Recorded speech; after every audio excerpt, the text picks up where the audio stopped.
Welcome back. Time now for our Great Day Morning Mix. And we have a big winner in last night's Powerball drawing worth close to $755 million.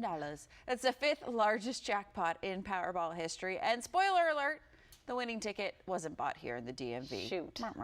Powerball says just one ticket bought in Washington State matched all 5 numbers in the Powerball. But there are lesser prizes. So if you bought a ticket, here are the numbers for you. 5, 11, 22, 23, 69, and the Powerball is 7. So hopefully some of you won some money out there.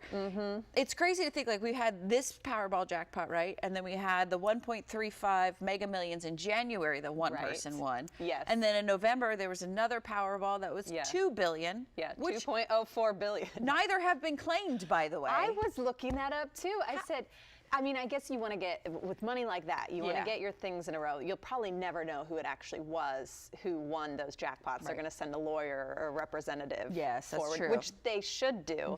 The cash option for this one is $407.2 million. If you just want to take that one-time payment. And everyone says that that's what people like to do. They like to take that all the money at once instead of going for, when you're winning that much, million. I mean, you're still getting close to 500 million right now, you know. I don't know. The other way, it spreads out over 29 years, and then you're kind of maybe setting yourself up for more success financially instead of just suddenly having 400 million in your bank account. I guess if you've taken those steps to, like, get everything in order, I'd just be afraid holding on to that ticket for 3-4 months that something might happen to it. You hope the person knows they won. Right? When I'm like, no one's come forward, I hope it's not a ticket in a drawer. I think they have a year, I think, to come forward. I don't know. I should look that up. Don't quote me on that. But, you know, it was another big win. Not here, but hopefully, again, some of you guys won some money. Something, right. Whoever won that jackpot, I know what they could buy. There's something very easy to buy in Potomac, Maryland. It's the estate. It is owned by Washington Commanders owner Dan Snyder. The mega mansion officially hit listing sites last night. Now, the asking price, this is why you have to win the jackpot, is $49 million for this house. I'm not kidding. The property is called River House. It covers 15 acres. The home itself has 30,000 square feet of living space, including 5 bedrooms and 13 and a half baths. The Snyders do not currently live in this home, but they are putting it up for sale. So it's been privately for sale for years. It's just this is the first time publicly. What's crazy is you think 49 million. If they get the 49 million, that will be the record in the DMV for the most expensive house. I didn't know that. The record currently is 48 million, held by Dan Snyder. Oh, you're kidding. When he bought his Arlington house. Wow. So they are now living in, Alexandria when he bought that estate. The thing with this house was, I remember it caused so much controversy because he bought a home for $8 million from the King Queen of Jordan. And then he bought 6 lots next to it to expand to his compound. Oh. And if I recall, there was some issues with him cutting down trees, and there was a lot that had to do with the environment and stuff when he was building this. This is when he first owned the team, when he first he first got this River House. Okay. Here's my question. I'm looking at houses all the time.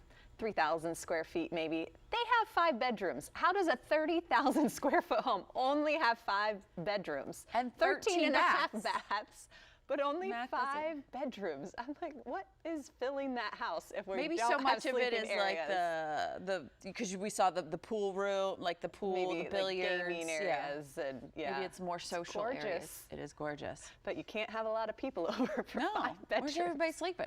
All right, LA Lakers star LeBron James could become the NBA's all-time scoring leader tonight. James needs just 36 points to pass fellow Lakers great Kareem Abdul-Jabbar's record of 38,387 points. The Lakers take on the Oklahoma City Thunder tonight in LA, but if it doesn't happen tonight, then it could happen Thursday. Milwaukee Bucks is who they're playing. Seats for both games already selling, as you can imagine, for thousands of dollars as people hope to witness history. And of course, LeBron, yes, one of the greatest players of the sport of all time, but even he has admitted, like, he never thought he would be even close to this record. Right. Well, he set a lot of goals for himself. He wanted to be MVP. He wanted to get a Defensive Player of the Year. He had a whole list, and this wasn't one of them. He said, I couldn't have imagined this, and now that I'm here, he just is blown away himself by this. He's an Ohio guy. I'm from Ohio. I remember seeing him when I was young. he was just this like up and coming high school basketball player, and everyone in the arena, it was my sister's basketball game, was like, that's LeBron James. And so I always think of that because I saw him before, right before any of this happened, and I think that's just so cool. And the longevity he's been able to have in his career to make it to something like this. And how much he's given back to his home state and his he has. hometown. I mean, he's a good guy overall as well as an incredible player. So, he's going to get it, obviously. There's a lot left of the season. Tonight, tomorrow, or Thursday, one of those days. Tonight or Thursday. Speaking of sports, Super Bowl 57 between the Philadelphia Eagles and the Kansas City Chiefs is just 5 days away. And the finishing touches are still being put on the field at State Farm Stadium in Glendale, Arizona. And last night was actually media night for the big game. Now, if you haven't heard this yet, I don't know where you've been, but this will be the first Super Bowl matchup between the brothers. Jason Kelce, who plays for the Eagles, and Travis Kelce, who plays for the Chiefs. Now, we have a picture of their mom. This is Donna Kelce. We've been talking about her a lot because she has that jersey that we're all looking at featuring both teams. She says she's not picking sides in this one, which is smart. Like a lot of moms do, though, she had to show off her baking skills during media night. And just like Mom, when she knows her boys has a big battle, she comes bearing gifts. Come on in here, Mom. Come on in here, Mom. Mom, Donna. This is so sweet. She had to stop by.